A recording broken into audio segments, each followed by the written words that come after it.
Thank you all for joining us this evening. The hour is upon us. Awesome. So our new dig's pretty awesome, right? Thank you, City Hall. Thank you, Nate and Communications, for helping us with all this. Well, welcome to Las Cruces Utilities Water Conservation Programs, Lush and Lean. Tell your friends, because we thought we'd have more people tonight.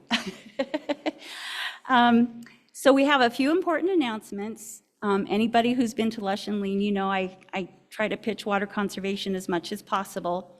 When you signed in, we had two questions for you. Would you like help registering for Utility Hawk? Would you like to be added to our water conservation program email list that tells about our upcoming events? If you didn't check those and add your email, please do that when you're leaving. Also, Las Cruces Utilities gas and water customers have an opportunity to monitor your usage with our free Utility Hawk customer portal. Some of you asked, what's Utility Hawk? Well, here's what Utility Hawk is. After you've registered at lcutilityhawk.com, you will set thresholds so you can be alerted if you have abnormal water consumption. Also, you can be alerted to your gas consumption, but like y'all need, right? You can't really monitor that down. Anyhow, sideline. You can text or receive a text or an email to be alerted if you do have something going on. We recommend setting a threshold of 1 gallon per hour for 24 hours. Here's why.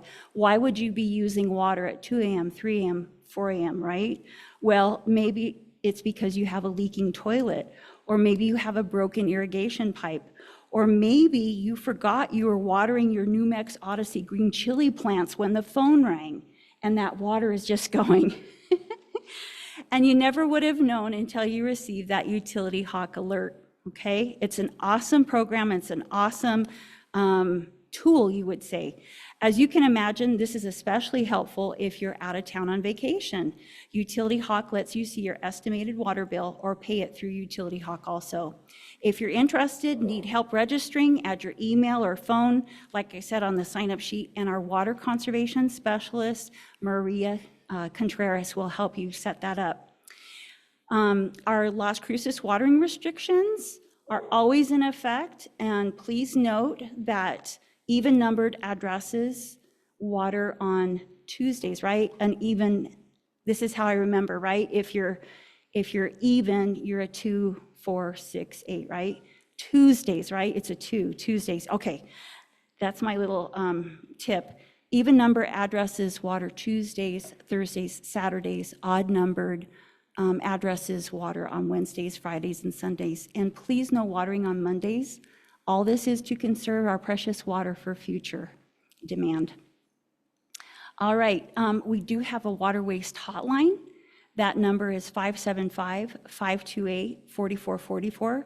And we ask that you report if someone is watering on the wrong day, watering so much that it's actually flowing down the street, leaving the property is what we have, or ponding, or not using a bucket and shut off nozzle to wash vehicles. When calling the hotline, please leave the address you noticed it, the date, and the time. And hopefully we can help people understand that water's precious, and maybe they're just not aware that they're wasting water. All right, before we get started here, have a very exciting announcement. We want to take a moment to share something we're really excited about, our brand new Water Saver program. This program is our way of recognizing the City of Las Cruces customers who are doing their part to save water, whether it's at home, at work, or out in the community. If you or someone you know is taking steps to conserve water, we want to recognize you. All you need to do is submit a description of what you're doing and a picture showing your water-saving efforts. Participants will be featured monthly to highlight and inspire water conservation in our community, right? We're all gonna lift each other up and save our precious water by doing this. If you're interested or would like more information, we have a flyer on the table located near the entrance. It was there at the sign-up table. Please feel free to look at it or take a picture of it. So maybe you know somebody if you're like still working on your water conservation chops. Thank you. All right, so we have our special guest. We have an amazing young woman, Amelia Corrales, who leads our local Keep Las Cruces Beautiful initiative. You've likely seen advertised her free dumpster days, graffiti hurts awareness campaigns, and keeping our city as beautiful as can be. Amelia, will you join us, please? Here's Amelia. Woo! So we have an awesome event that's happening tomorrow that Amelia is going to tell you about, but how it all started out was she reached out to us at Water Conservation and she said, can you tell me about someone who could lead a community vegetable flower planting event? We immediately thought of Dr. Stephanie Walker, and tomorrow's collaboration began. Will you tell us about tomorrow's awesome event, Amelia? First of all, good afternoon, evening, everybody, depending on when you got off work, right? I mean, at least it's afternoon for me because I'm just gonna be getting off. But hi, everybody. Thanks for having me here, Miss Molly and Miss Rhonda over there. You guys are great. And yes, like Molly said, I reached out and was like, hey, let's do a cool winter planting event or a community engagement or something like that. Like, what are your thoughts? Who can I get to come and talk at this? Who can I get to, maybe do some planting? I don't know. This is just my thought, and they're the best people I thought to reach out and collaborate, make this happen. So Molly and Rhonda let me know about Lush and Lean and that they do this in the winter, and how awesome would it be to get Miss Stephanie Walker to give us some ideas on a winter gardening, what seeds are best for the winter, right? I mean, I don't know that.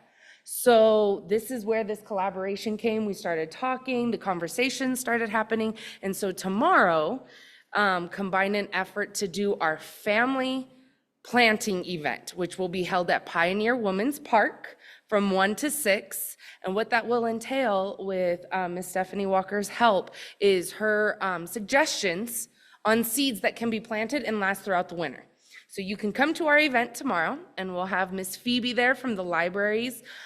She has the Tierra Sagrada seed library she's bringing. We got a variety of seeds. We have red leaf lettuce, green leaf lettuce, Swiss chard, onion, and spinach. See, the spinach, it always gets me. But we will be planting those tomorrow. You can plant one of each, so you can take home 5 planters. And with that, Phoebe from the library is going to do a reusable planter, and then you get some compost, and then you get seeds to take home and make your own winter garden. Now, how cool is that? I mean, not only are we doing winter gardening, right? We're growing our own food, which helps sustainability, which helps keep Las Cruces beautiful. It's great. It's all of us coming together to do our best for you guys, which is our jobs, which makes me so happy, and I'm so passionate about it. So I want to thank you, Ms. Walker. Thank you so much. I want to thank Water Conservation, because without you, I mean, I wouldn't have done it by myself. So thank you guys. And big thanks to you guys for showing up today, for listening to our little spiel and all of that good stuff. So I just want to say thanks for being here. And we really hope to see you tomorrow from 1 to 6, anytime during that window. We will be there from 1 to 6. Someone will be there to help you plant the seeds and do all that fun, amazing stuff. And it's at Pioneer Women's Park, which is 500 Pioneer Women's Park, 500 East Las Cruces Avenue, I believe. Las Cruces Avenue and Raymond Street. Alma de Arte, J. Paul Taylor School, that beautiful park that's kitty corner from them. And if you didn't write it down and you're like, oh, what did she say? If you have Facebook, you can find me at Keep Las Cruces Beautiful Facebook page. Follow us, and you can see all that information as well as everything Water Conservation's doing there. We give them lots of love.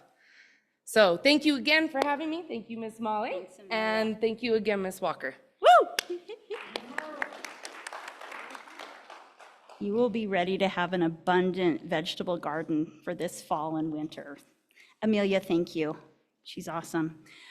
Before I introduce Dr. Walker, we have a couple requests. Please right now take a moment to silence your cell phone if you haven't already. Thank you. All right, thank you. We are going to save all the questions for Dr. Walker till the end, because we need people to speak into a microphone for our online viewing audience. And so when you have those questions at the end, Miss Leslie will bring a microphone to you, or if you can stand here in the center aisle, that would be great. People viewing online, please use the Q&A button to type out your question.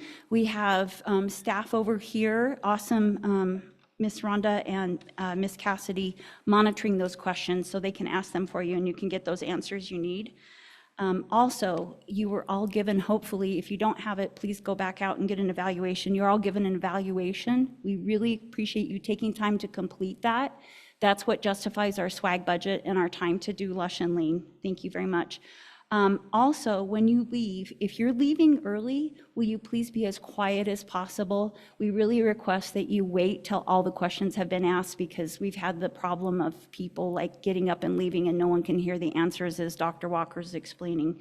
So if you can stay till the end, it will be great information, I'm sure. All right, so our speaker this evening, we are honored to have Dr. Stephanie Walker teach us. Dr. Walker is an Aggie through and through, having achieved her bachelor's in biology, master's in horticulture, and PhD in agronomy, all from NMSU, where she is currently an associate professor in plant sciences. She is a full professor now. Very deserved. Yay, Stephanie, awesome. In 2020, she was acknowledged as Educator of the Year by the New Mexico Department of Agriculture, and she is our NMSU Extension Vegetable Specialist. She has researched many improvements for food production in our area, including chili pepper cultivar development, more on that in a little bit, vegetable breeding to increase value for New Mexico farmers, irrigation efficiency, and introduction of novel vegetables for New Mexico that you might all consider growing, such as Papa Criolla potatoes, lychee tomatoes, cowpeas, and Egyptian walking onions. And look those up if you haven't heard of them, because they're super cool, those Egyptian walking onions. Dr. Walker, oh, by the way, she has brought seed for us tomorrow to plant onions at the family planting event. So you'll get some of her homegrown New Mexico goodness that she brought for us. Dr. Walker has her own green chili variety that she developed, the New Mex Odyssey, that can be harvested by a machine. This is really a boon for chili farmers. If they can, that's less loss, and it's a wonderful thing. And she transformed that for being able to plant by machine. She will be the keynote speaker at the 27th International Pepper Conference in Bangkok, Thailand, this January coming up. You did not need to travel to Thailand to hear from this wonderful woman. Stephanie, thank you for sharing your passion for vegetables with us all this evening.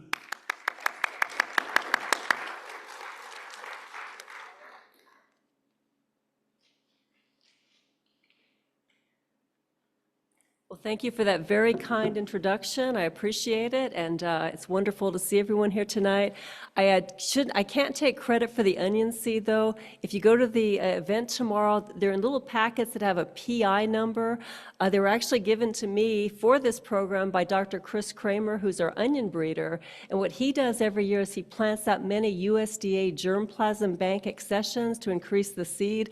And these were all leftover seed for varieties that he was trialing, working with USDA on. So it's going to be a bit fun. You don't know for sure whether you're going to get a yellow, a white, or a purple onion, but we know they're all going to do very well. So if you know Dr. Chris Kramer or see him, you can thank him for that donation.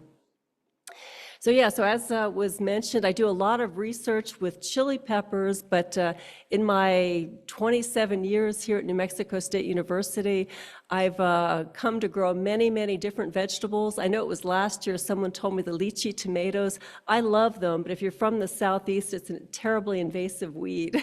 So I know some people hear that and like, oh, lychee tomatoes, but they're very tasty. And the Papa Criolla potatoes were a lot of fun to work with as well.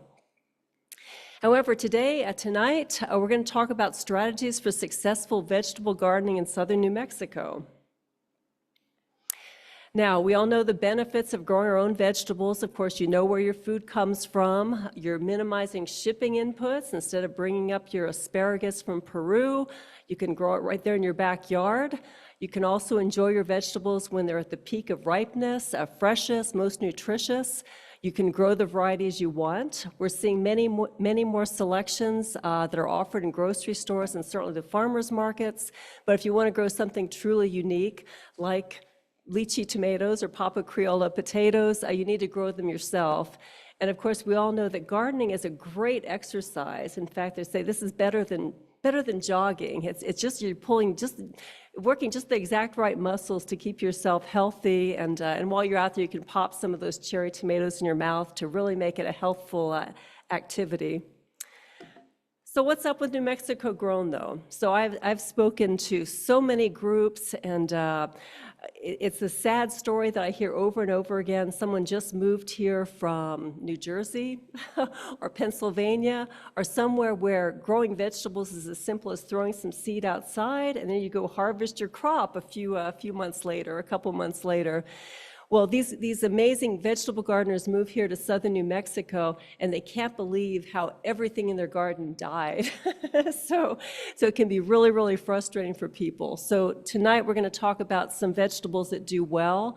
What can we do to increase our vegetable success? And certainly, what are some vegetables that you're going to increase your odds of success if you grow them here in southern New Mexico? But what's our problem here? I think you all can probably tell me, but certainly it's dry. So it's been rather wet lately, but in general, we have very little rain. It's very low humidity. That actually helps us with some foliar diseases that it's so dry we don't see downy mildew, for instance. But of course, with this low rainfall, we do have to apply supplemental irrigation, and preferably we do this in a very efficient manner. Our soil. Who here has great soil in your garden? Okay, usually one or two, yeah. If you've been working at it or you've inherited a wonderful garden that somebody worked at before you, yes. But if you just start a garden someplace that's never had a garden before, very likely it's very sandy or very, very heavy clay. Our soil here in New Mexico tends to be alkaline, so it tends to be high on the pH scale. Most vegetables prefer slightly acidic conditions, so that's a problem. Salt. So we have salty conditions, salty water, salty soil. Most vegetable crops are somewhat sensitive to salinity. Some vegetables are really sensitive to salinity and just will not do well here because of that. Organic matter. So organic matter are those wonderful pieces of biological sponge-like material that hold water. They feed the beneficial microbes in our soil. So having high organic matter in the soil is very good to have a healthy media to grow your vegetables. We have low organic matter. So it's very important as a gardener that you add organic matter back to your garden soil each year. Composted manure is great. Compost is great material. You don't want to overdo this. You just want to put on a little bit each season. It does burn off pretty quickly, but season after season, if you keep up with this, eventually you're going to end up with a great garden soil that a few people here have. Erratic weather. So we know we have strange frost events. We have wind. We have hail. We have lots of crazy things that will come through and just sandblast our young vegetables during the spring. And of course, we have our own unique share. Some are unique to the Southwest, others, they fight vegetables everywhere, but our abiotic disorders, our pests and diseases. So of course, to manage these challenges and increase the productivity in our garden, we need to first of all put together a plan. We need to keep records about what we're doing. And I know I can be really bad about this too, like writing down what varieties work really well for you, what fertilizer regime worked well, when was the best time to harvest. Just keep records so you can build on your successes and learn from your mistakes. I know I started this when I started giving this advice many years ago. I did start my own logbook, and it's been really helpful for me now because I can go back and remember what specific vegetables did well, what fruit trees I planted, what the variety was, and it's really been beneficial. Of course, we also need to take best advantage of our space where we put our garden. We want to continue to create excellent soil. This is by building our soil health year after year. We need to provide the best quantity of quality water at the right time, of course. and manage your pests and diseases, and this is going to be dependent on what you decide to plant. So we'll talk a little bit about specific vegetables here shortly. But in general, the main purpose of this talk tonight is for you to get to know your vegetables. So you know, what are their requirements, what do they prefer, what pests and diseases do we need to be on the lookout for. So first of all, selecting a site, preferably if you have an area that has pretty good soil that you can work with, that's a great place to start. Make sure you have enough sun for the type of vegetables you're growing. Remember, fruiting vegetables, and by fruiting, chili peppers are fruiting vegetables, tomatoes, squash, those need at least 8 hours of at least indirect sun all day. Vegetables that are leafy, like lettuce, do not require as much sun. Wind protection, especially if its vegetables are very tender and sensitive to wind damage. And be aware if you're planting your garden too close to a tree or other competing plants, they could also steal nutrients and irrigation from your vegetable garden. Your size, it depends on how many vegetables you want to produce and how much can you manage. So I know I've made the mistake many times, many years of planting too large a garden, and I go crazy trying to keep up with it. So don't do my mistake.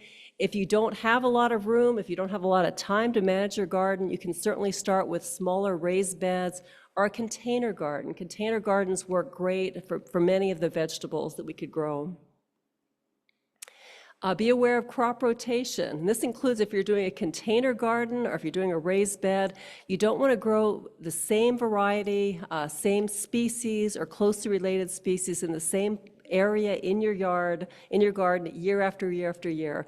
By mixing up plant families, you're helping to break disease cycles, you're reducing insect pest pressure, insects that may go to a certain vegetable, they're going to kind of dissipate there the following year when you're growing a different type of vegetable that isn't susceptible to that pest. It can be used to help manage weeds because some vegetable crops or cover crops are more competitive with weeds. And different vegetables have different rooting depths. So this does help to balance the nutrients that are taken up from the soil by mixing things up. So to plant, direct seeding is easy, relatively inexpensive.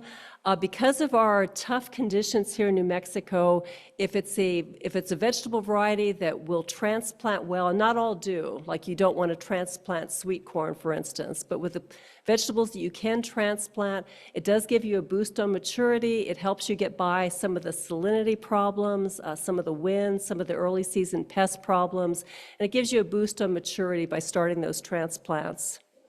You can start these yourself inside to save money, and this way if you start your own, you can also grow unique varieties that, and I'm seeing more and more selection also with transplants, very unusual varieties that you can purchase. But if you want to grow something really unusual, and I strongly advise people who love gardening to try something unusual at least once every year. Your transplants, whether you grow them yourself inside on the windowsill or if you purchase them, make sure you give them a chance to harden off before you put them in your garden. So you can think about these poor little seedlings. They're growing this nice happy life there on your sunny windowsill. Suddenly they're thrust into our wild temperature swings, wind, other conditions we have here in the spring. It's really stressful for them. So we need to give them a chance to acclimatize to outside conditions. So put them in a protected area, slowly back off on the water. If it's going to freeze at night, of course, bring them inside. But otherwise, let them stay out there. In about a week to 2 weeks, they'll be toughened up and ready to be planted in your garden soil. So, growing vegetables in hot, dry climates. So this is one of our big challenges here for our warm season vegetables. And I'm going to talk about 3 different strategies to successfully saving water or maximizing water as we grow our vegetables. And for some reason, these have always been out of order, but number 1, you can work to slightly modify the environmental conditions to minimize water loss, and this is either from evaporation or leaching. We can manage the growth of some vegetable plants, especially those that have very deep roots, so that they will require minimal supplemental irrigation. We don't have to water them as often because the roots are very, very deep and are tapping water deep in the depth of the soil. And finally, get to know the characteristics and needs of your vegetables because some really, truly do not need as much water to give us a good crop. So quickly, first of all, to modify the garden environment, So we know that transpiration is the loss of water by a growing plant. The plants take up water from the soil through the roots. That water goes up through the plant, out the stomates. It takes nutrients with it as it flows.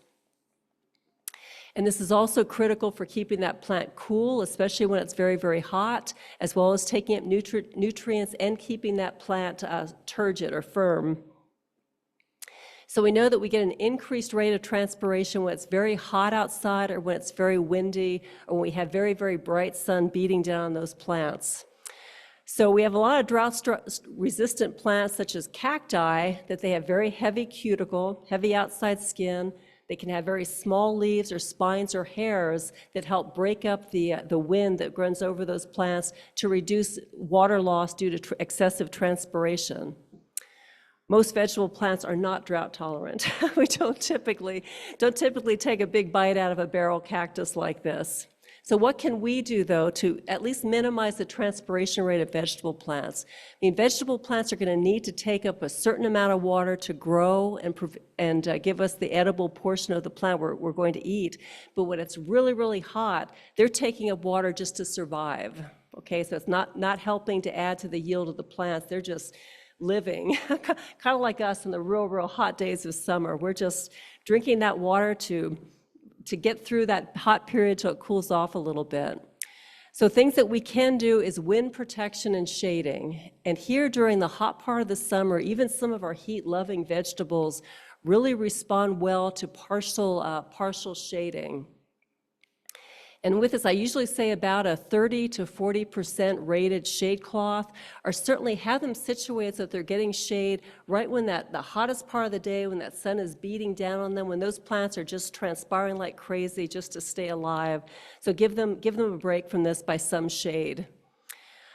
We also have an additional benefit of shading that many diseases and disorders are reduced with partial shading. Tomatoes. If you're trying to grow tomatoes and having a difficult time here, 30 to 40% shade is the secret for this. I think, okay,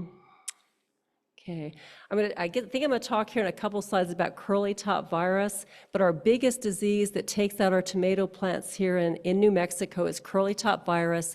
It's only vectored by one very small flying insect known as the beet leafhopper.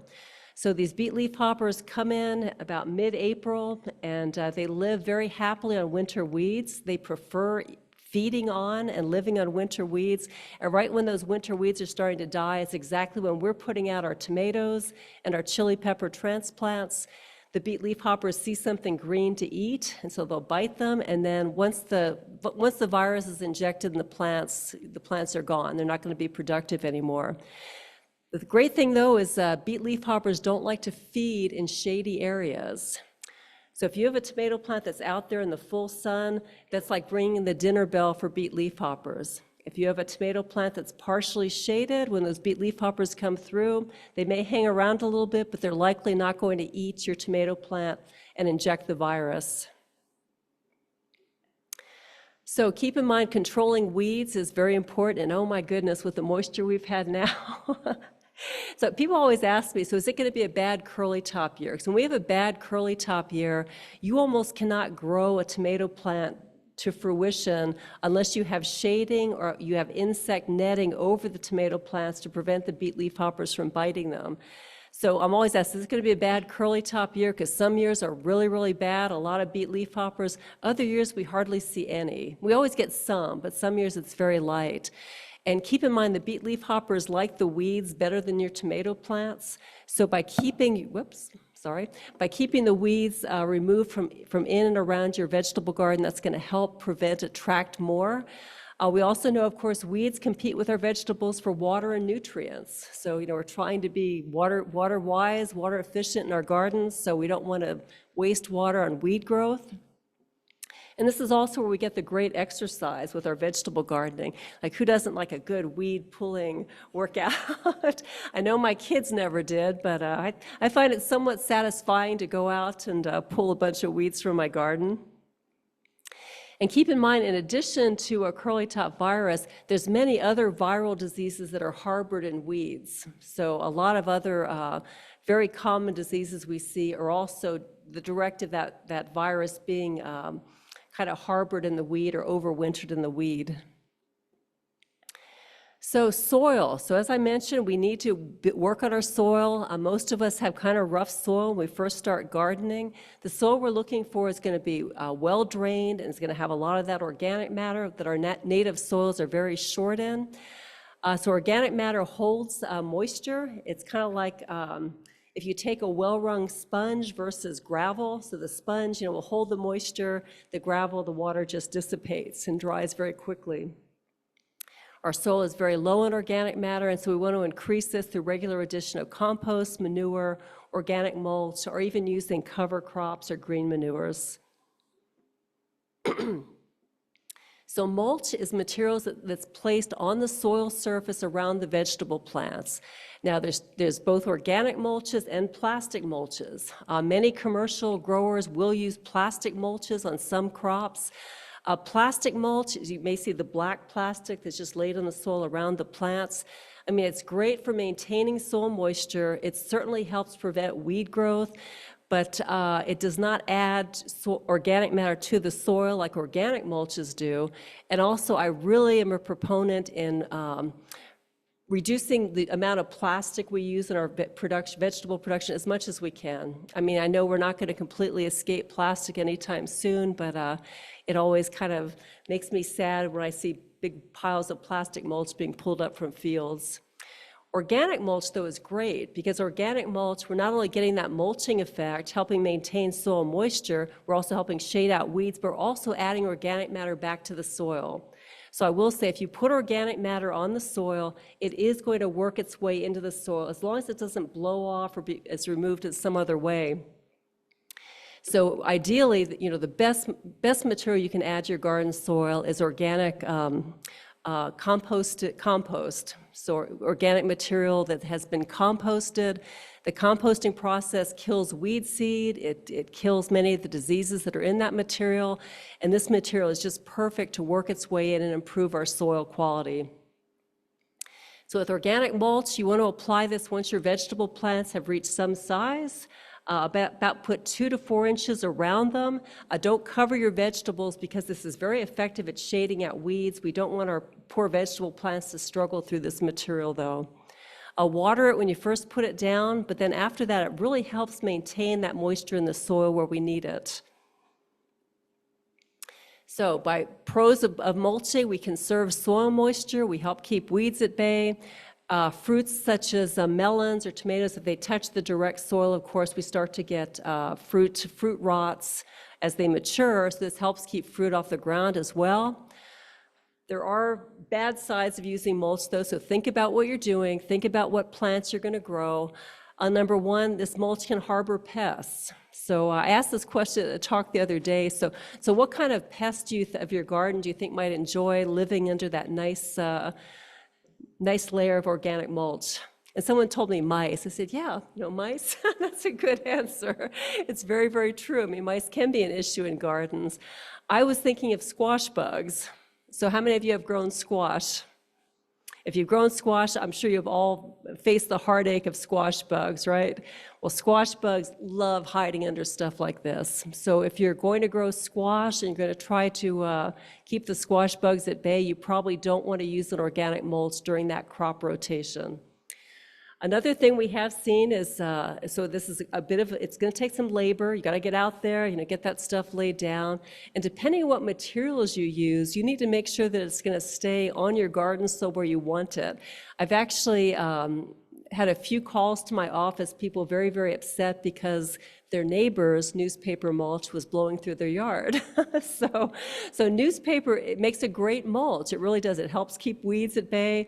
It just blows really easily. So if you're going to use newspaper mulch, make sure you have a way to really keep it in place on your garden. So otherwise, it's a waste of your time and effort and not good for neighborly relations. What's that, Hal? Good question. Well, you could put layers of it with bricks or other hard things on it. Or it is hard, though. We get some serious winds in the spring. But this is definitely, it's a strategy depending on your certain situation. And if it's a real problem, of course, you can use other kinds of mulch. Like compost isn't going to blow as much.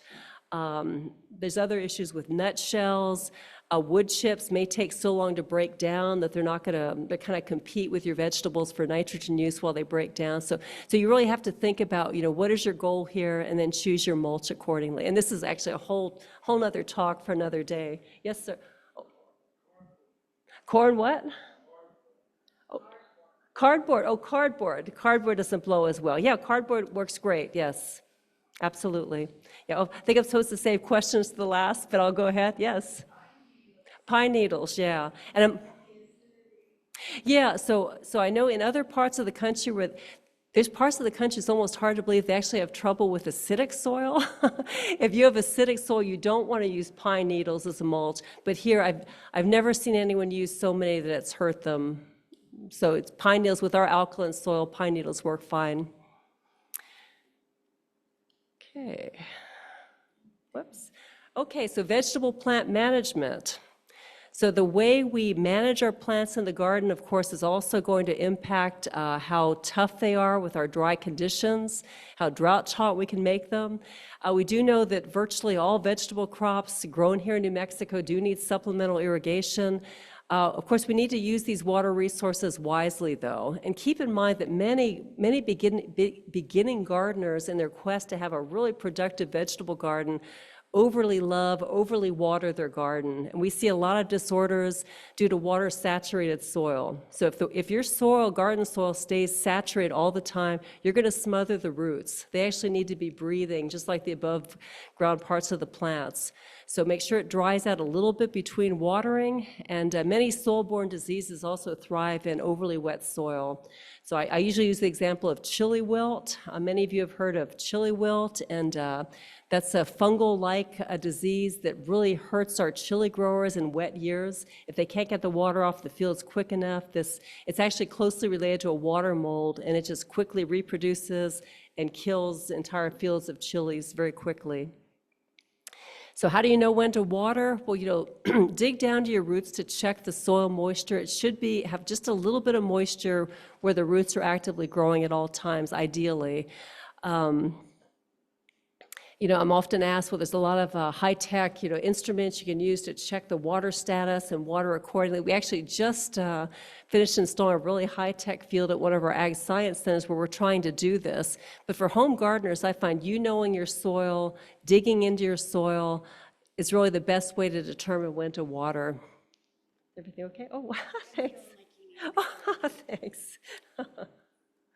And one thing, keep in mind, plants like chili pepper plants, even if they're really well watered during the hot days, they're going to still look wilty. So the gardeners, I should say, the commercial growers always say, if they're wilting before lunch, you have to water. If they're wilting after lunch, that's normal. So just because you're seeing a little bit of wilting does not necessarily mean that you immediately want to put water on your garden. So what's that now about chili? Oh, about when to water chili?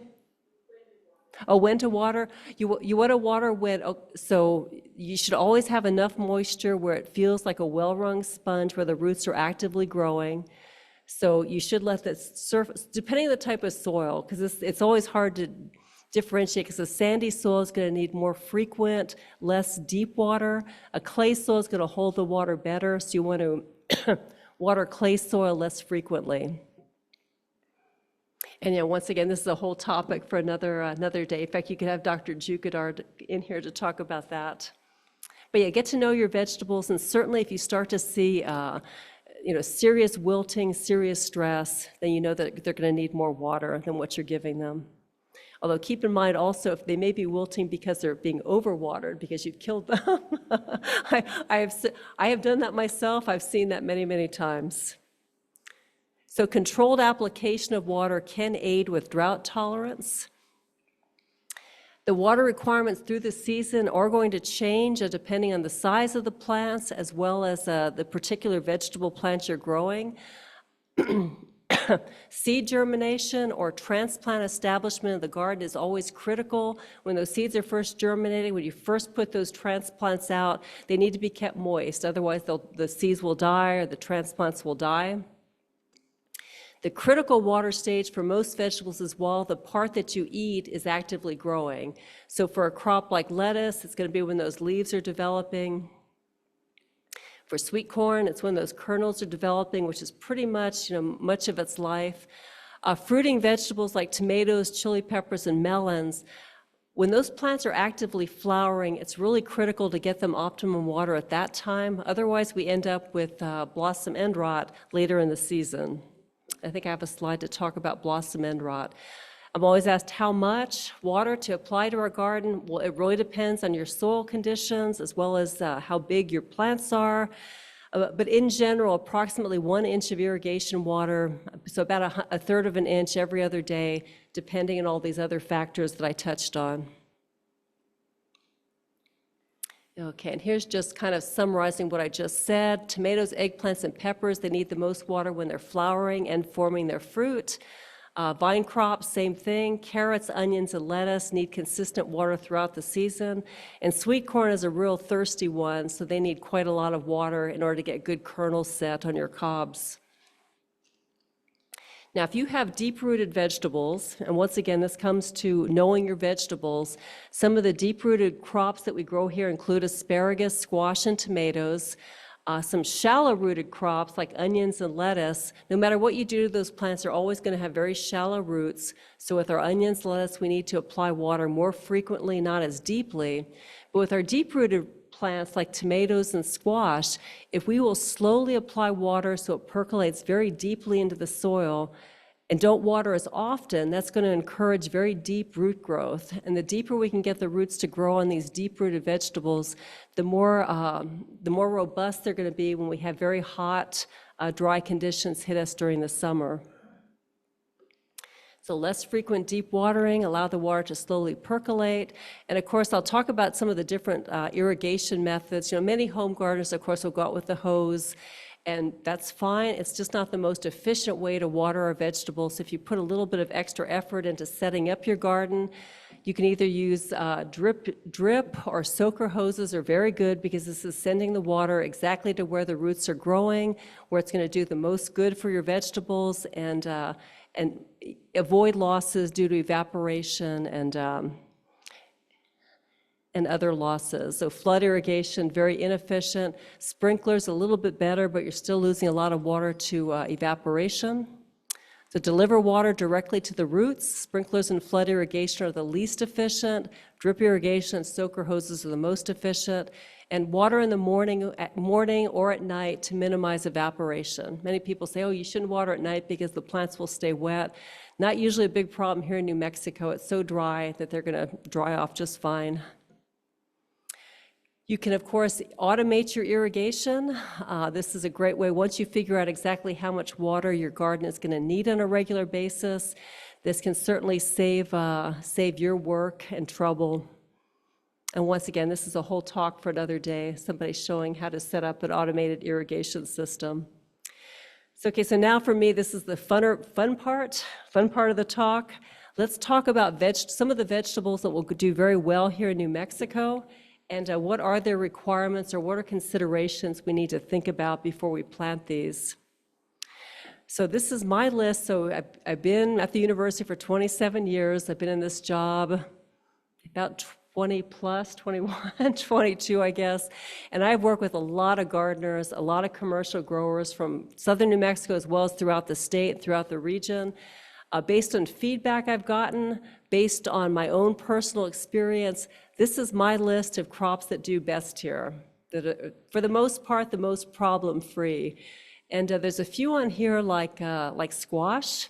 I always say squash would love it here if it wasn't for squash bugs. We could be the commercial squash capital of the world, but we have these squash bugs. They're native to this area of the world.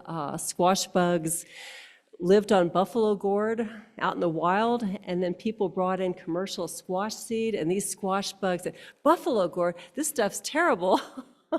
I'm going to look for this really tasty squash that these people are growing. So if you plant squash for the first time, you might escape them year one, but I guarantee you by year two, they're going to find you. So that's the only reason squash isn't on this list. But for perennial crops, asparagus. Asparagus is absolutely a crop that does great here in this part of New Mexico and throughout New Mexico. Warm season crops, these are those that we are not going to be planting tomorrow because these are going to be damaged or killed by freezing temperatures, but they do great here if we want to plant these in the spring. So cherry tomatoes, chili peppers. If you have a commercial vegetable crop in your area, you can bet that it's probably going to do pretty well in gardens too. I mean, the reason it's being grown commercially is because growers have found that this is something that works well in this part of the world. Melons, it's another cucurbit, but they're not quite as sensitive to squash bugs or attractive to squash bugs as squash. Okra, wonderful heat-loving vegetable crop, does really well here. Sweet potatoes, loves our heat. So when it gets really, really hot, growth may slow down a little bit, but sweet potatoes are a good choice. Our cool season crops. Now, some of these we can plant now, which I know Molly went over the list because they did confer with me about what can we get away with planting now. So here in southern New Mexico, for many of the cool season crops, we have a spring window and we have a fall window. So either you plant these in the spring or we plant them in the fall to either mature before it freezes, or many of these will just overwinter very well. Carrots, it's a little bit late to plant carrots here, but carrots are great if we plant them in August or September. We let them grow and then we just mulch them before it freezes, and they just will stay out in your garden for weeks, and you could just go harvest carrots, dig out from under that mulch and harvest the carrots as you want them. Lettuce, once again, it's a little bit late, but if you can get a lettuce crop in before it freezes, so it really depends now when our freeze is going to come. But if we have about a month and a half, you can get a very good lettuce crop still. Swiss chard. So Swiss chard is one of the top vegetables that just do great. So it's a beautiful plant. There's many varieties that are multicolored. Most of our cool season vegetables, if they bolt or go to seed, it really gives them a very bitter off flavor, but Swiss chard is a bit of an exception. People eat Swiss chard after it's bolted and say it still tastes fine. So I know many people have grown Swiss chard for many seasons and treat it almost as a perennial. And Swiss chard is nice. It will stand up to frost and freezing temperatures here very well. And in fact, the frost improves the flavor. It gives a very sweet, complex flavor after a few cycles of frost. Garlic is one. This is the window for garlic right now. So if you want to start garlic in your garden, now is the time to get your cloves out there planted. And kohlrabi is just one of the brassica crops I just really love, and it does very well here. So those are the vegetables that just do well here. But as I said at the beginning of my talk, there are vegetables we can choose that actually are very low water use selections. So if you're really trying to be careful with your water resources, here's some options you can think about, and that's asparagus, tepary beans, cowpeas, okra, and squash. Now, just a few quick words on asparagus. Asparagus is tolerant of heat, drought, and salinity. When asparagus was introduced to this part of the world, it thought it had found heaven. And I don't know, how many of you here grew up in Las Cruces? Anybody? All right. Do you remember the wild asparagus? Yeah.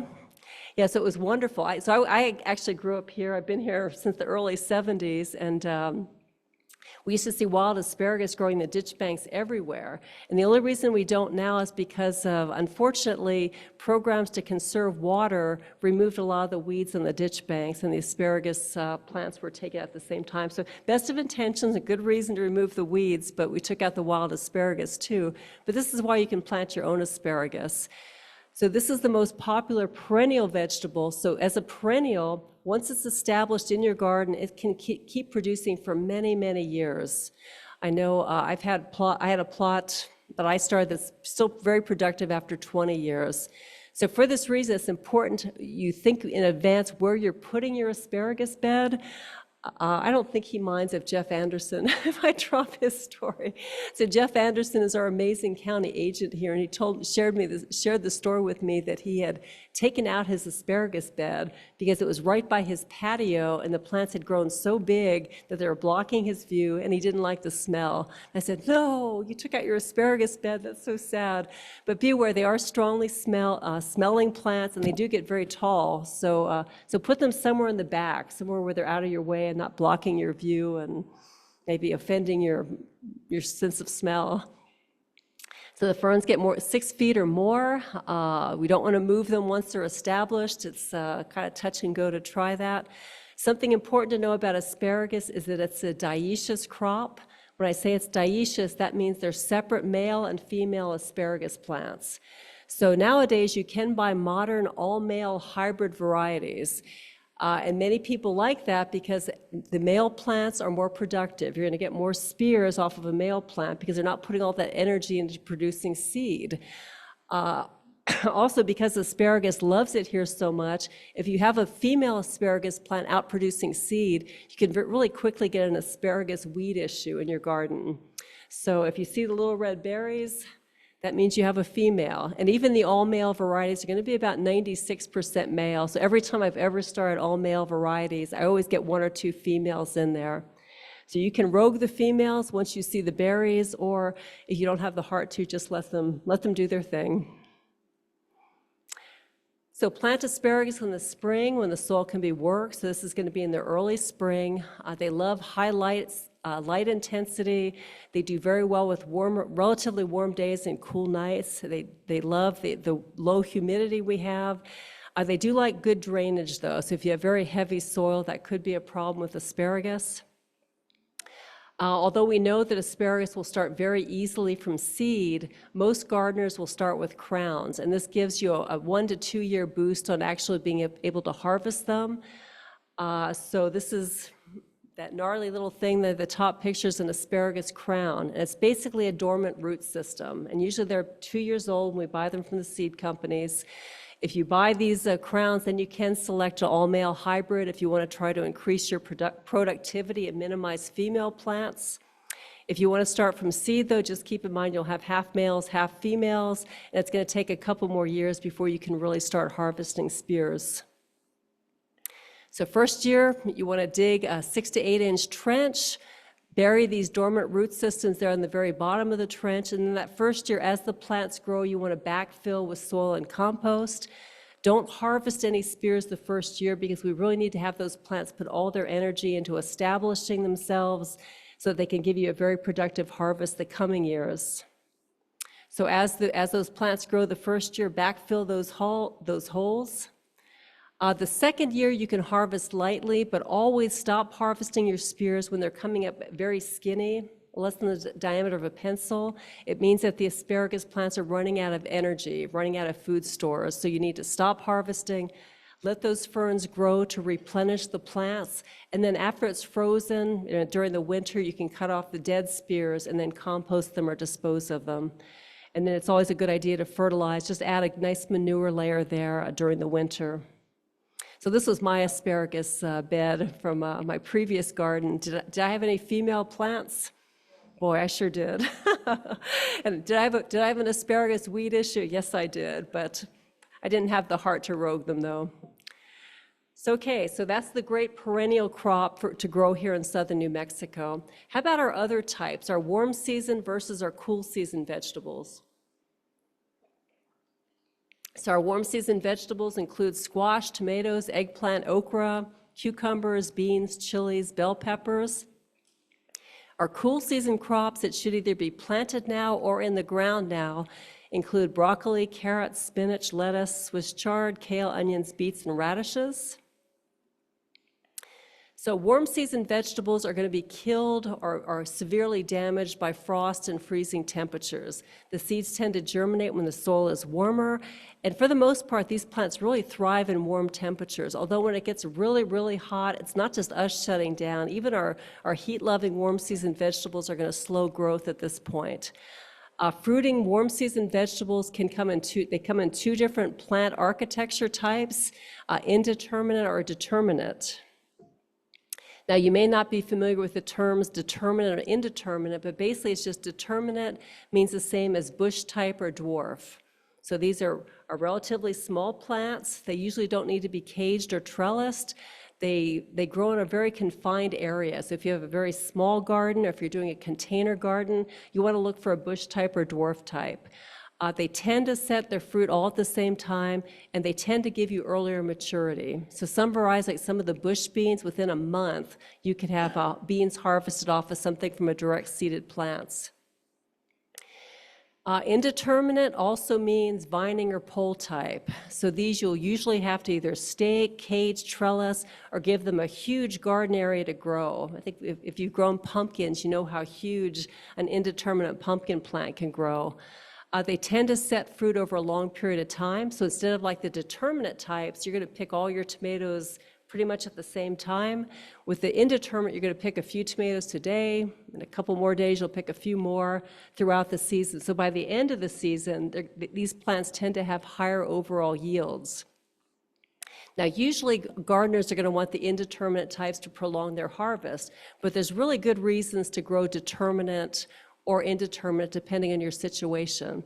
I had a very, very sad story from a gardener a couple years ago, I guess. She had called because she had this beautiful cucumber trellis that she set up, and she was so excited. She had her cucumber plants, planted them at the base of the trellis, and they never covered the trellis. They just sat there at the base of the trellis, bushed out. So she picked the wrong kind of, she picked a determinate type of cucumber instead of an indeterminate type of cucumber. So if you want something to vine over a trellis, look for the indeterminate vining or pole type. However, if you want to harvest all your tomatoes at the same time and to do a canning operation in your kitchen, then look for the determinate type. And there are also plant types that are kind of in between. And we were just talking, sometimes if you treat a determinate plant really nice and keep it really, really happy, sometimes they'll continue to grow and put on fruit for you. So okra. Okra is very closely related to cotton. So we know cotton is a very popular commercial crop around here. It does very well. Okra also does very, very well. Of course, with okra, we're growing it for its immature seed pod. It's known for its slimy consistency. Many people don't like okra for that reason, but I'm always told it depends on how you cook it. So it depends on how you cook it. I know I certainly love gumbo myself. I love fried okra. We have many varieties to choose from besides just the classic green okra, though. In fact, in our vegetable trials, we had the Jose Fernandez garden where we actually were trialing many of the unusual vegetables that Molly mentioned at my introduction. And we found that some of the red potted varieties did really, really well here. In fact, just in general, I'll say we really found that, I guess with our light intensity, the pigments that impart the red color or the purple colors to vegetables really seem to have a beneficial effect for vegetables grown here in southern New Mexico. So with our potatoes, the purple varieties did best. For the okra, the red potted varieties did best. And these are very healthful pigments that impart the color. So keep in mind, the more colorful your vegetables are, the more healthy they are for you in general. So okra plants do prefer humidity. We don't have the humidity, but we certainly have the heat here that they love. Fertile, well-drained soil is also best because they are susceptible to some pathogens in very waterlogged soil. You can soak that seed for 1 to 2 hours before you plant it in your garden to help prime the seed and improve germination. And down here, you want to plant your okra when conditions are warming up at the beginning of April. So now is not a good time to plant okra unless you want to keep the pot inside by a nice bright window. Handle the fruit with care to prevent bruising. These are very immature fruits, so they're very susceptible to damage. Very, very important if you plant okra, you need to dedicate your life that summer to harvesting your okra. Yes, so I hereby dedicate my summer to okra because you need to be out there about every other day harvesting new okra pods. If you leave them on there for more than just a few days, they become very big, tough, and woody. And at that point, that's why a lot of people, I think, hate okra because they've got some of these oversized pieces of wood. So harvest them when they're about 2 to 3 inches long for optimum quality. And okra plants are spiny too, so make sure you wear some good leather gloves and long sleeve shirts.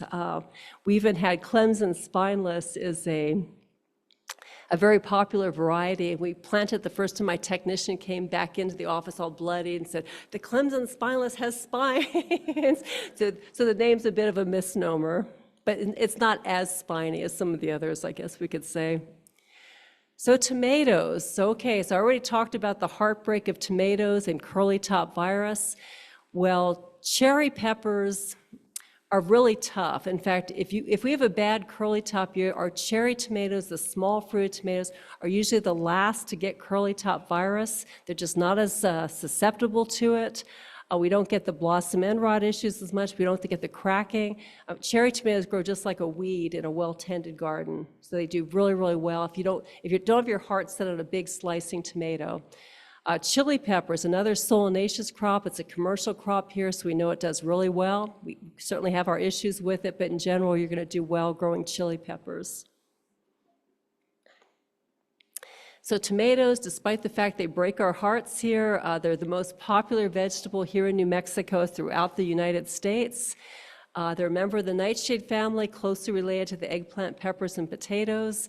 And they are botanically a fruit, but it was actually a U.S. Supreme Court ruling in 1893 that declared that they are a vegetable. Okay, so who am I to argue with the Supreme Court back in 1893? It had to do with tariffs, so not something us horticulturally minded folks want to sweat too much. They are sensitive to frost. This is another plant that, of course, so we don't want to be planting them now because they will not survive outside in the cold weather that's coming up. You can direct seed or transplant. Usually, of course, gardeners here like to start them as transplants. It gives you a boost on maturity, so hopefully you can harvest a crop before curly top or other issues take them out. So depending, if you have indeterminate tomatoes, you're going to need more space between them. Determinate plants, once again, they're going to only grow to a certain size, give you your tomatoes that stop, and they just need less space. Trenching in is a great thing you can do with very long, leggy transplants. So with the solanaceous crops, especially with tomatoes, here, anytime that stem is buried under the soil, you're going to get root formation. Adventitious roots are going to form. So if you get a real long, leggy transplant, instead of having it flop around in the wind during our springs, you take that, pinch the leaves off, plant that stem deep, and you're going to have a very strong, robust root system to support your tomato plants. So here's a list of the, so as I said, the large fruited varieties and certainly the heirloom varieties. We love the heirloom varieties, but they really are very susceptible to curly top virus and many of the issues we have here in southern New Mexico. So these guys will do really well for you. The Sweet 100, yellow pear, it's a delicious heirloom, black cherry, tiny Tim, and red cherry. They do better than the beefsteak type, but they're still going to get curly top and other issues. But Roma tomatoes, if you cook with your tomatoes, they do well. So I'd say they're probably, after cherry tomatoes, the next toughest type.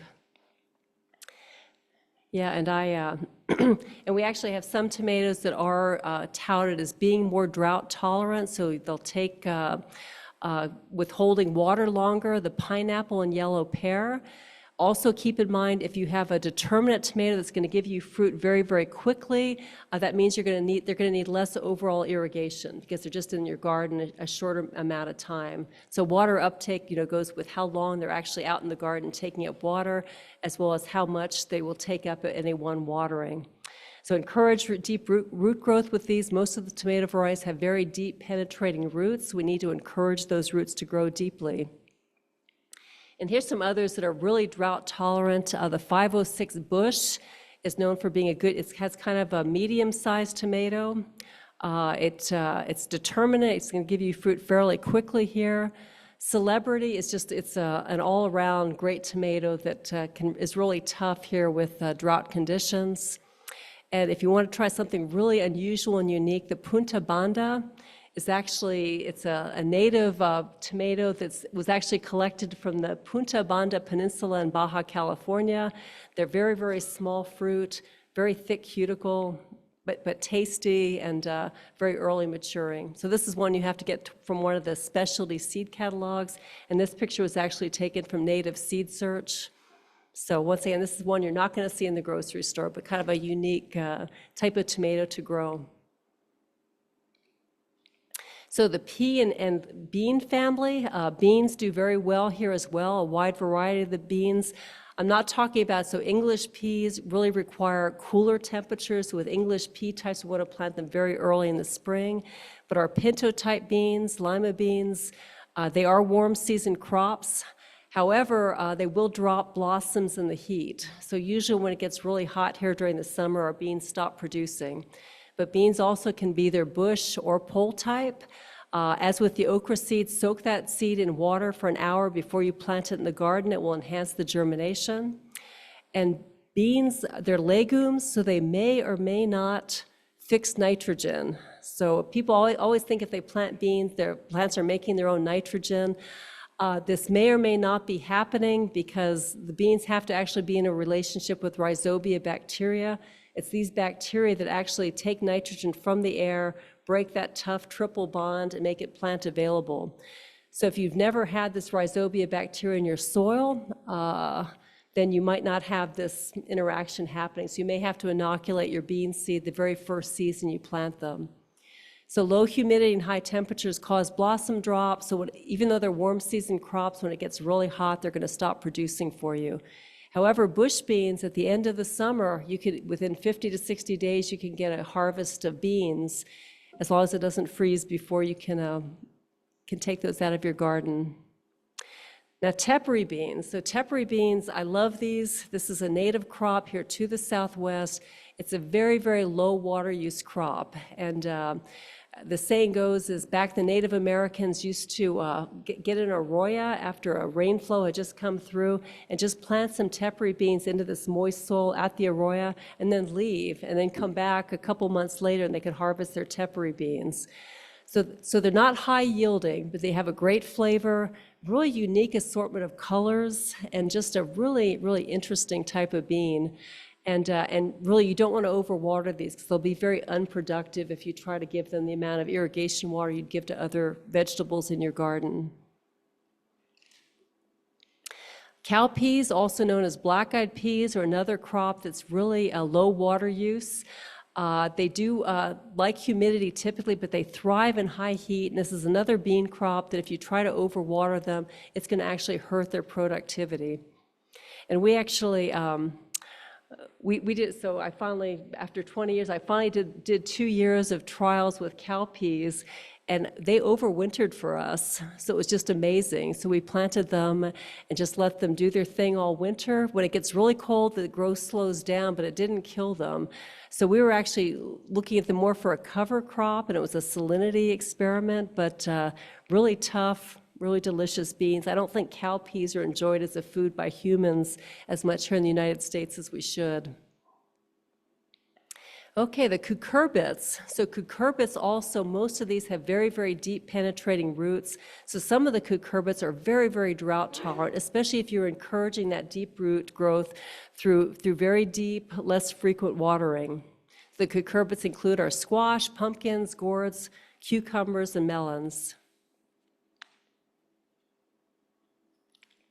So these are warm season crops. And even though I see transplants for these guys sold all the time, they really do better as a direct seeded plant. So don't waste your money on transplants for these. Just get that seed, put it in your garden, and it will grow very well. And usually if you start with a transplant that's a few weeks old and a direct seed, the same variety, the direct seed is going to give you fruit sooner before the transplants because they're so susceptible to transplant shock. So they can be relatively contained growth with the determinate types or huge vining growth with the indeterminate types. With our cucurbits, most of them have monoecious flowers, and that means, so we talked about asparagus having separate male and separate female plants. Well, with cucurbits, we have separate male and female flowers on the same vines, typically. So what does this mean as far as pollination? So if we don't have bees or other insect pollinators out there spreading pollen from the male flowers to the female flowers, you're not going to get any fruit. And this is one of the crops that really, as our pollinators' populations are threatened, this is a real problem for squash and cucurbit production. And how do you tell the difference between a female and male flower? Well, if you look at the picture there on the top, you can see the immature fruit or immature ovary there on the one flower, so that's a female flower. So that one will not produce a fruit though unless it gets pollen from the male flower to the right. You don't need that many male flowers, so a great thing you can do in your garden is eat the male flowers. They're delicious. And it's something they're so perishable you don't usually see them for sale. Ah, squash bugs. So squash bugs are a real tough one. Boy, I have heard the heartbreak of squash bugs since I started this job. So that's a squash bug there on the bottom. If you haven't grown squash and don't know what they look like, once they're adults, they're virtually indestructible. So they resist pesticides. Chickens will eat everything in your garden but the squash bugs.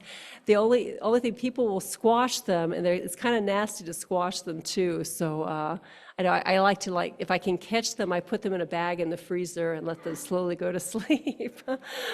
But the best way to deal with squash bugs by far, and I know it's not easy when I say this, but get rid of the eggs. So you see the egg clusters there? They are usually laid on the underside of squash leaves, but they will lay eggs everywhere. I've seen them on posts, I've seen them on other plants. So anywhere you see those eggs, destroy them. So the nymphs there, right when those eggs hatch, somewhat susceptible to pesticides, but really, yeah, the eggs are best. And if you do have a lot of adult squash bugs, and you want to get rid of them, the only advice I have is my old thing. You get a nice glass of wine from the kitchen. Go out in the middle of your squash with a big piece of plywood and put it right there in the middle. And at night, the squash bugs will congregate under that board, okay? So just put that board out, go enjoy your glass of wine. Next morning, you wake up bright and early with a flashlight and a really strong dust buster. Throw over that board and then go at them, get them, and then put them in your freezer. Having said that, however, I promise you're not going to get all the squash bugs in your garden, so it's more, enjoy the glass of wine the night before and enjoy the morning breeze. So summer squash, these are squash that we eat the fruit when they're immature. So once again, the blossoms are edible. These, once again, will have very deep roots, not quite as deep possibly as some of the winter squash, though. We actually harvest these fruit when they are fully mature. And all of these, except for acorn squash, all the other types really need some period of curing for best quality before you eat them. And I'm not going to go into specific curing recommendations because it's a little bit different depending on what species, what variety of squash you want to grow. So some really particularly drought-tolerant types of squash. The cushaw squash. This is one that here in southern New Mexico, we can successfully grow it. In most parts of the United States, they don't have a long enough warm season, growing season to have these reach maturity. And I had people tell me that they had heard that these were resistant to squash bugs. They're not. So I planted them a few times, and the squash bugs love these too. But they're really known for being very, very tasty, especially for very tasty seeds. For the moschata, so I talked about, so there's four different species of squash that we consume usually. So this is the moschata, that includes the butternut and cheese pumpkins. A really good moschata for drought tolerance is the Seminole pumpkin. So these have very large, indeterminate vining plants. The fruit have a very, very long shelf life after you pick them, and they really can withstand serious drought stress without hurting their quality. Is it? All right, well, there we go. We have another another person backing this. Thank you. So you're growing them here? Excellent. All right. The Maxima is another species of squash we grow. This includes the Kobacha, Buttercup, and Hubbard. And I assure you, if you don't want squash bugs, don't plant Blue Hubbard. They love Blue Hubbard squash. So we've often talked about having Blue Hubbard as a trap crop, and I'm not going to go into trap cropping, but there's that strategy. If you have a crop that the squash bugs love so much that they'll go over to that, you catch them there, and then it protects the squash you want to grow. But boy, it's tricky. It's tricky to know the distance, the timing, and I just prefer to keep the squash bugs. I don't want to invite them to my garden if possible. But a really very drought-tolerant squash from the Maxima species is the red curry. It's also called the baby red Hubbard, and this is another one that's really, really delicious, really, really drought-tolerant, does well in our long, warm growing season here. And finally, so pepo. So pepo includes most of the summer squash, and in general, these are not, they require a little bit more water. Of course, we're harvesting them when they're immature. So most of these are less drought tolerant than some of the winter squash I talked about. This includes the zucchini, spaghetti squash, delicata. But we do have at least one variety that crazy, wonderful squash breeders, crazy, wonderful vegetable breeders everywhere develop Dark Star. And this was specifically bred for having deeper roots. So the deeper the roots go, the more they can withstand drought conditions in your garden. So let's move on to cool season vegetables.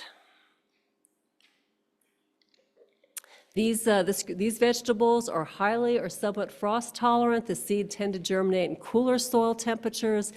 In general, these are going to have shallow root systems, so we cannot encourage deep roots on this. No matter what you do, they're going to always have the shallow roots. We have to water these less deeply typically. They do tend to have a great response to nitrogen and phosphorus application. And one thing to really keep in mind with these, if you try to plant these cool season vegetables to mature in the summer here, it's not going to even be worth your time. Very, very terrible qualities, bitter, just nasty, nasty. A big example of this is if you take broccoli and plant it too late in the spring and it's just starting to form heads when it gets hot out, oh boy, you can't, it's not palatable. It just has such strong flavors you can't eat it anymore. So you really need to be able to plant that so you're harvesting it when it's still cool outside. Another issue with cool season vegetables may be bolting, and this is the premature development of seed. So when a plant bolts, it puts up flowers, and typically that means that the consumable part is no longer usable, or quickly is no longer usable. Onions are a great example. I think most of us have had an onion in storage too long, where suddenly it put out a seed stalk, and then the bulb just turns to mush. And so not something we want in our onions. So here, Ray, I know you recognize this field, I bet. So this is a field of bolting onions. So as I said, when onions bolt like this, the bulb, all the energy reserves in that bulb are used to make this onion seed. So if you were an onion grower trying to make a living off of this field, for harvesting onions, you'd have a heart attack because your crop is gone.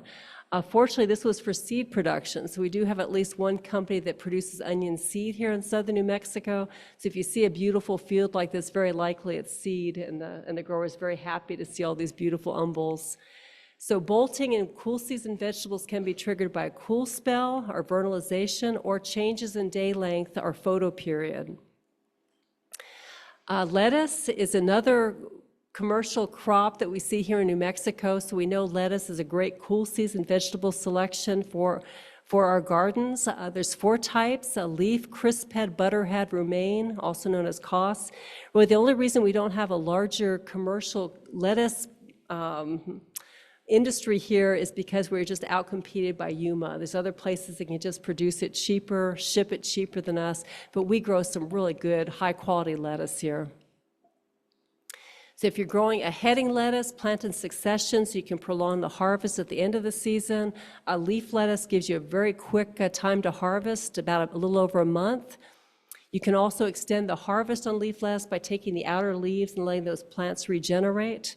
And best germination at cool soil temperatures. And it's really hard to germinate lettuce at high soil temperatures. In fact, we did a lettuce trial where we're trying to do just that, and we could not get it to germinate outside, so we finally had to take it inside the lab to start our transplants and keep it cooler. So one thing about being a vegetable researcher is we do weird things. In fact, when I did my Papa Criolla trials, I couldn't get anyone to ship us standard controls potatoes because we were trying to start them in January, and nobody wanted to ship potato starts in January, so anyway. So lettuce, it can be damaged if temperatures are really, really cold here, but our biggest problem is when temperatures get over 70 degrees outside, especially as the day length is increased, they bolt. So you can see this field here. Typically, our lettuce growers here, if Yuma had crop failure or real bad season, then these guys can make so much money on their lettuce crop. So it's almost like going to Vegas and say, hey, let's take a risk this year, honey. Let's put in some lettuce, and we'll hope if things go awry in Yuma, we can make a lot of money. In most years, though, however, if it's not worth it to harvest them, they'll send in a crew and harvest the best of the best heads and then leave the rest in the field. So you can see here they lightly harvested this field. Within 2 days of the crew being in there, the conditions, the daylight caused them to bolt. So they look like little Christmas trees, and the leaves are very, very bitter. It's very unpalatable to eat at this point. But then the farmers can just work all this wonderful organic matter back into the soil. So they're really not losing that much. It's a good crop rotation strategy for them. Okay, our goosefoot family, another group of cool season vegetables that includes spinach, beets, and chard. These are very nutritious vegetables, very tolerant to frost and at very cold temperatures. Once again, it's the heat that really causes problems with these vegetables here in southern New Mexico. Spinach will bolt and develop very off flavors if you try to mature it in hot weather. As with leaf lettuce, harvest those outer leaves of the spinach and let the plants regenerate. And Swiss chard. Swiss chard, as I said, it's another one of my favorite vegetables here for southern New Mexico. Beets and Swiss chard are actually in the same genus and species, so they're very close. They're completely related. Just the beets, of course, were bred for the taproot, the Swiss chard for their leafy portion. And so that's going to affect how much spacing you need between plants. Of course, beet greens are also very nutritious to eat. And betanin is a really strong pigment here that has great human health properties. So it's a very unique pigment that we see in this family. And these are some of my Chioggia beets that I grew. I just think they're beautiful. But really, the dark red ones have the most of this betanin. But of course, we do also have white, yellow, pink varieties that are also very healthful to eat. So Swiss chard, yeah, I would grow it just because it's beautiful. So it's an absolutely gorgeous vegetable. You get, these large, beautiful leafy plants that you can also eat. They taste better after the plants have been through a couple cycles of frost. And even when they bolt, it doesn't affect their flavor enough to really prevent people from eating them. I've had many people say, yeah, I've eaten my Swiss chard after it bolted and it tasted just fine. Okay, the last family I'm going to talk about tonight is the mustard family. This is a very large family that is also called brassicas, cruciferous, or cole crops. So all these popular vegetables, broccoli, cauliflower, cabbage, Brussels sprouts, kohlrabi, one of my personal favorites, radishes, turnips, collards, kale, and mustards. And of course, these different crops, we either eat the immature flower buds, the stalks, the leaves, or the roots. Best germination in cool soil, but these are a little bit tougher than lettuce as far as germinating in warmer soil. You do not want these guys in general maturing when it's hot outside because they're going to give you very, very strong off flavors. Radishes are great. In fact, this is the first vegetable that many kids or adults try in their garden. This was my first vegetable. So way back when I was going to Alameda Junior High. Does anyone remember Alameda Junior High? One of our class assignments was to have a garden. And so I was very excited. I planted my radishes. They popped out of the ground. They were doing great. And then they stopped doing anything. They were just like sitting there and nothing was really happening. Finally, one day when I went to harvest them, the bottom of the leaves were just covered with aphids. So this was my first learning experience in my path to learning how to grow vegetables, that you need to really look and see what's going on with your plants. Lift up the leaves, dig into the soil. But radishes are also great for intercropping because we harvest these in about a month. If you intercrop them with carrots that take longer to grow, you can help use that extra space, pull out the radishes, and that actually helps open the soil and leave more space as those carrots continue to mature. So this is a great intercropping strategy with these two crops.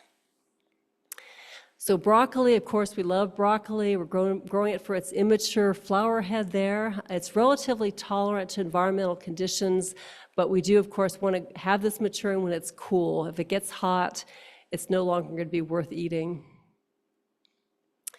So very low temperatures can cause some chilling injury. Sometimes we have issues with very small button heads.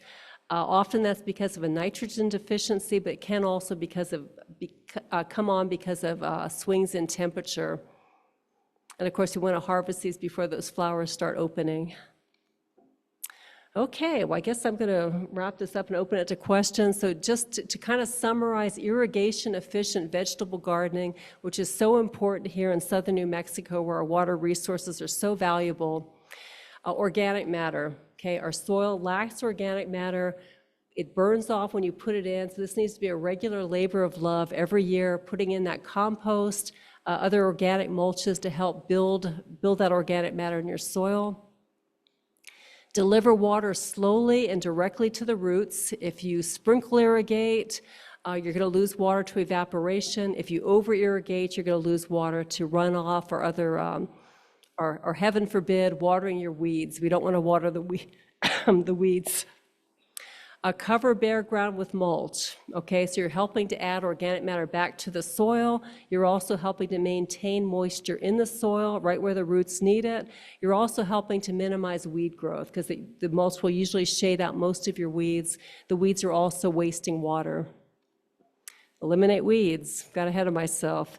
So modify your growing environment through windbreaks and shading, okay? So especially crops like tomatoes here. Yes, they do need a long period of sun every day, but they need partial sun. If they're directly exposed to our heat, our intense sunlight, we see fruit disorders, other issues. So we're helping to reduce the stress on the plants by giving them partial shading, and we also really help keep those beet leafhoppers from going in there and injecting that virus. Pay attention to the plant's current needs. So remember, underwatering and overwatering are both bad. So you need to get accustomed to when your plants need to be watered, get a good feel for it, dig down into the soil and water accordingly. And yeah, each garden is unique. Consider your situation and plan accordingly.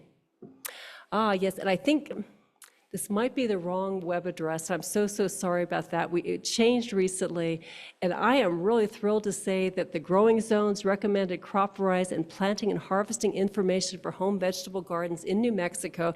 This is a huge extension publication.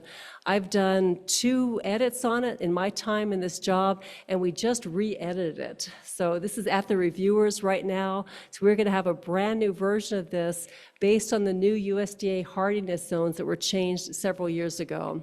So our hardiness zones have changed. We have a brand new publication coming out. But it's really good because it's based on New Mexico growing conditions. You know, I see a lot of books on growing vegetables that are based on East Coast, West Coast, Southeast. So this is a free resource. You're not even buying a book, and this is specifically to help growers here. And like I said, this might be a slightly wrong address, but just punch in the growing zones, recommended crop varieties, and planting, that whole title you'll be able to find on the New Mexico State University Extension publication site.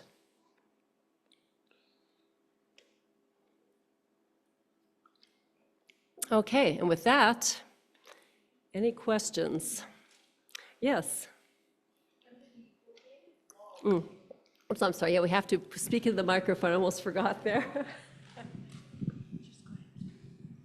You had talked about using newspapers for organic mulch. You know, there's certainly concerns with the glossy, the colored inks, and that leaching into the ground, and also the dioxins and the polychemicals.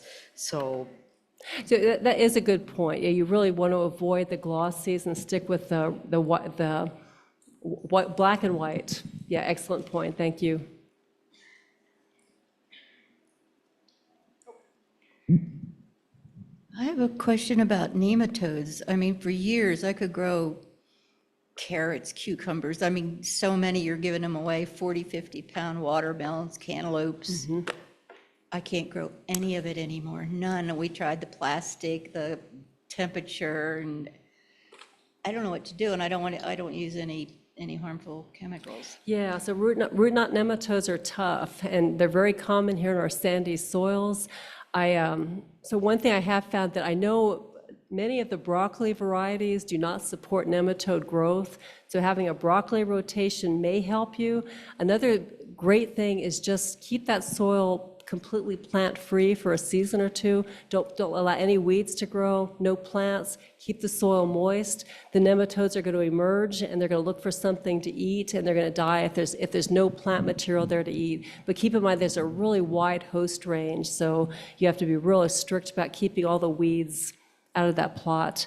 And like I say, it may take 2 seasons, but it'll cut the populations way, way back. I won't say you'll ever get rid of them, though. They're going to come back, especially if you have susceptible plants like melons and tomatoes. But yeah, doing a rotation, like if you like broccoli, is a good one that they don't. Yeah. We used to get pallets of compost, manure, and I forget the other thing, but pallets, 5 to 7 pallets a year to enhance the soil. Could it have come from that? Because they were growing fine, and then all of a sudden couldn't grow a thing. Yeah, I mean, I'm not saying it's completely unlikely. It's possible, but it's more likely you just started growing susceptible vegetables, and then once they find something that they like to feed on, the populations really blow up quickly. Yeah. I want to show her this and ask her what plant it is. It's growing in my yard. Okay, she's got a picture and she'd like to know what this plant might be that's growing in her garden.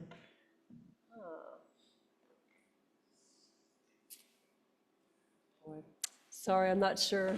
Yeah, I think you need to, so what my amazing colleague, Dr. Leslie Beck, yeah, there are some apps that you can, that have plant identification apps. I'm sorry, I'm not sure, though. Yeah, you press the, yeah. Yeah, I always say that I know all the weeds that grow in chili fields are my garden, but. I was curious, how do you determine if a transplant or a seed package is determinate or indeterminate? I don't remember seeing that. Yeah, and they usually don't, and it's a shame. And that's why people aren't familiar with the term. Just look for vining or pole type or bush. Yeah, look for the synonyms instead. Any,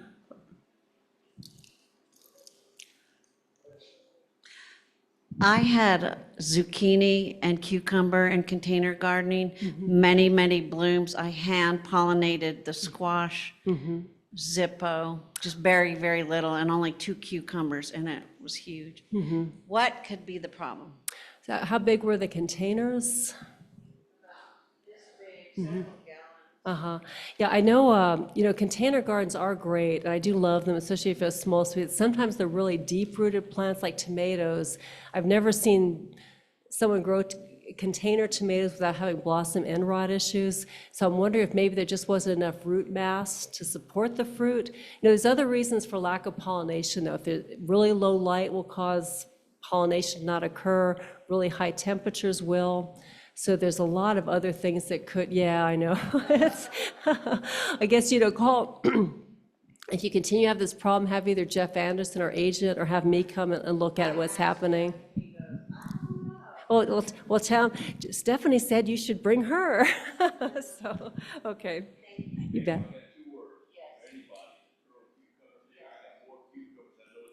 Yeah, that's true. You need to kind of. Are you? Dionysius and parthenocarpic.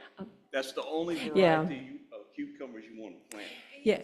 Dionysius Yeah. So is good. all female flowers. And it's parthenocarpic. On the doesn't microphone. need to be pollinated. Yeah, that's an And excellent point. You have so many. It's unbelievable. You have clusters of cucumber. I got pictures. Parthenocarpic. That's all you want to grow here. Yeah, parthenocarpic. Yeah, because those do not require all the moving pollen around. Talking about the Seminole pumpkins. Yes. They're from Everglades in Florida. They grow wild. Crazy. And squash vine borers or squash bugs want no part of them. That's good to know. No part of them. And also with the borers you have problems with, they have a variety called elevator zucchini, and you can grow them up a string. Okay. And that keeps them off the ground. And that's, I appreciate yeah. that. And you know, all of y'all, I'm doing a presentation here, a workshop on the 23rd, on all these varieties that I'm growing here that have been super Terrell Felix. And he'll be here next week to do our presentation. October I 23rd, didn't want to cut in on stuff. Oh, no, and no, that's please. awesome, Terrell No. I'm Felix. so excited, all the things I'm doing here. Yeah, I got to see some of his.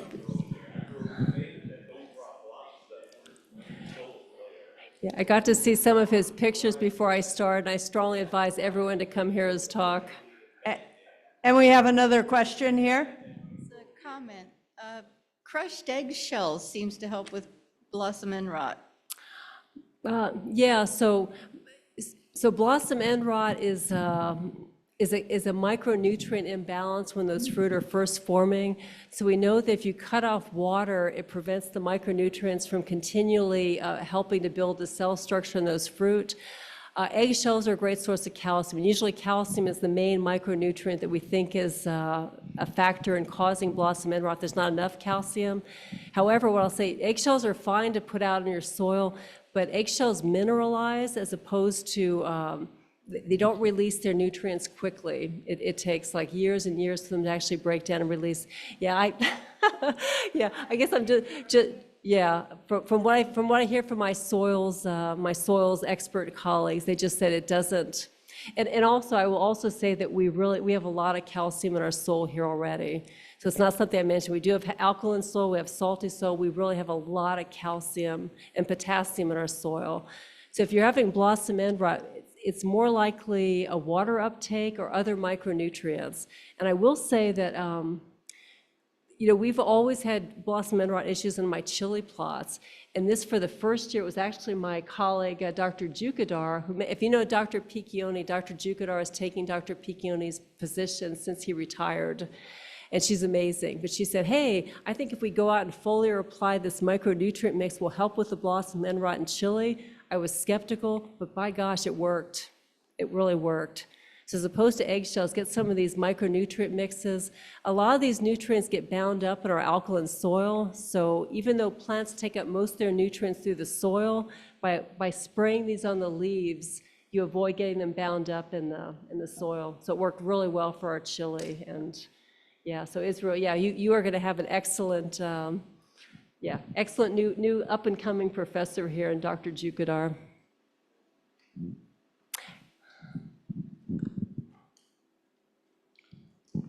Can we use cow manure instead of compost as a mulch?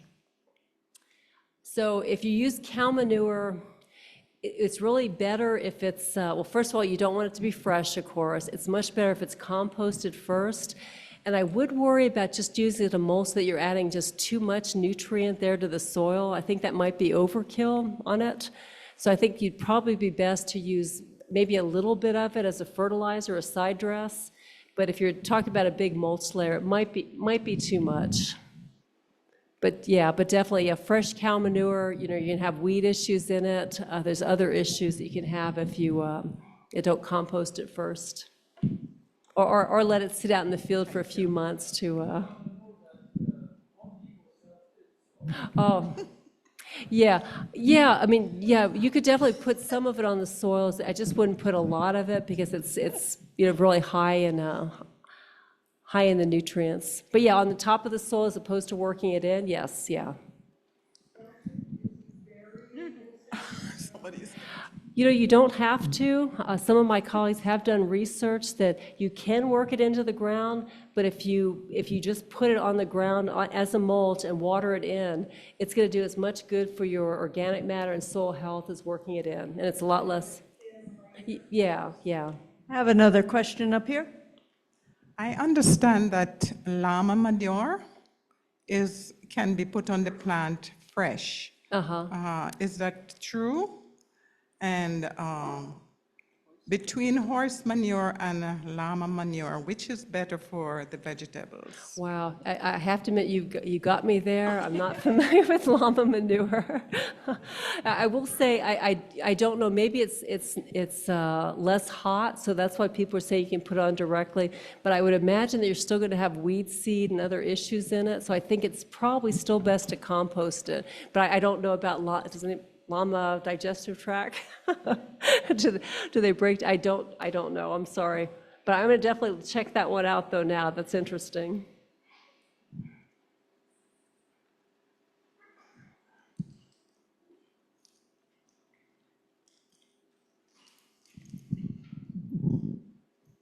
Thank you. I have a very beginner question. I'm not from here and I've never done any gardening besides containers.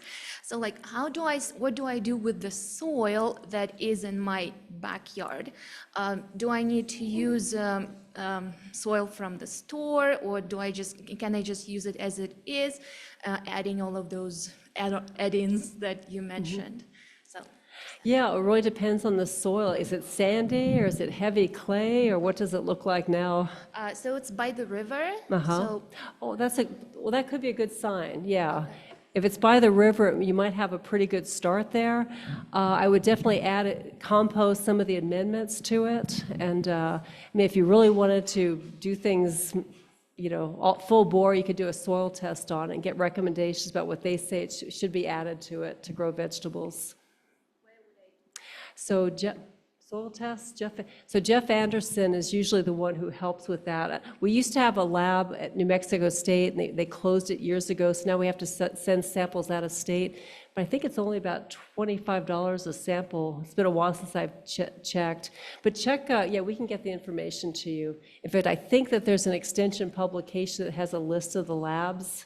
So go to the New Mexico State University Extension, just do soil testing, and I think that the labs they recommend are listed there. And I guess a follow-up comment, do septic systems affect the soil quality, or is it best to keep the vegetable garden away from that? Oh, boy, I'd keep it away from the septic systems. Yeah, yeah. In fact, it came up at a talk I just did recently. For years I've been touting the wonders of biosolids, and now it's like biosolids are not good. Yeah, we're discovering a lot of contamination issues with them. So I'm thinking nowadays we need to keep human waste and our vegetable gardens separate. Do you know anything about coconut husks or biochar to amend with the soils? Yeah, both are great. So coconut coir, in fact, that's actually the media they often use in hydroponics. So it's a great substance to just add organic matter and kind of keep moisture retention in the soil. And biochar, so I have not myself researched it, but my colleague Johnny Dowu has, and it's amazing stuff. Yeah, it helps with soil moisture, lots of great soil properties, good soil building that you get from using biochar. And that'd be a good talk to have Johnny Dowu come and do, because him and some of the folks at engineering are working on it. Biochar. Yeah, biochar is you basically take wood and you're making it like charcoal. You're burning it in the absence of oxygen, so it's like charcoal. And by putting it back into the soil, you're adding carbon back to the soil, and it helps maintain soil moisture and soil quality, soil structure. And I'm not sure if you can buy it yet. I know I've seen a few biochar making workshops. I don't know if it's commonly sold yet at store. It was sold, okay. Yeah, I'd like to say, not my expertise, I just know that people who I really respect as researchers just are astounded how great it is. Yeah. Talking about biochar, if you have a fireplace, can you use the ashes, or is that wrong? So it's different. I mean, you can probably use a little bit of ash, but it's with our alkaline soil that we have, you probably don't want to avoid that. So biochar is different. Yeah, because that's in your fireplace, it's being broken down in the presence of oxygen. Biochar, it's not. It changes the chemical structure of it.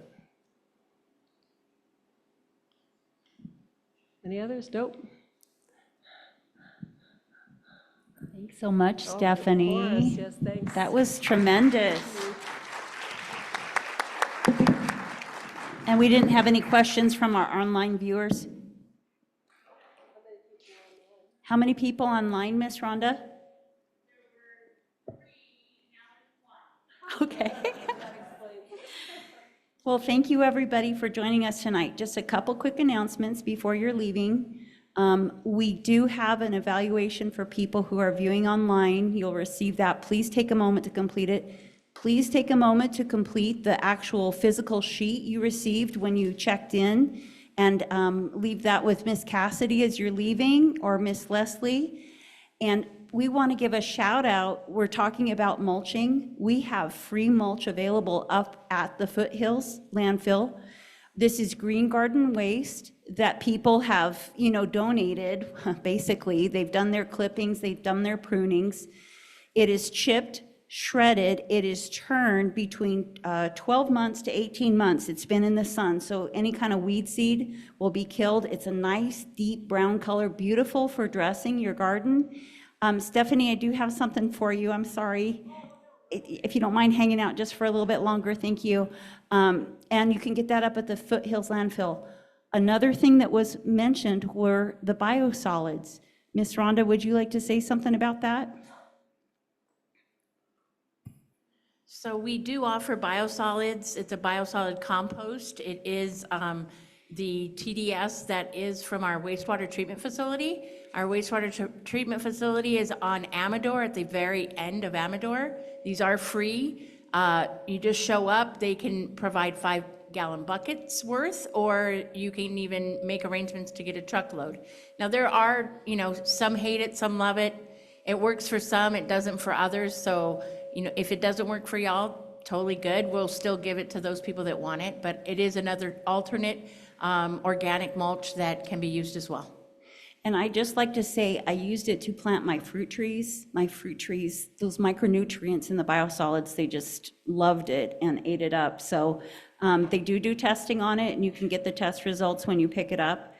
I think that's about it for announcements, right, Miss Rhonda? Thank you so much for joining. Next week is not Mr. Terrell. He's the 23rd. Please come for his. It's going to be amazing. Next week is Jeff Anderson. Talk to him about, I can't remember, Stephanie, what you mentioned. Soil testing. He can share that information if you want to ask him next week when he's here. But great presentation on drought-tolerant plants for wherever you might need a drought-tolerant plant to make your yard amazing. That's next week. And tomorrow, as mentioned, was our family fun hands-on planting event. Come and make a couple planters of the seeds that we're going to have: the spinach, the Swiss chard, the onions, the green leaf, the red leaf lettuce, and you're going to have an amazing fall, winter garden. Just take them home, put them in the ground. That newspaper planter is going to dissipate, give good compost to your plants, and it's going to be amazing. Thank you, everyone. Thank you, Stephanie.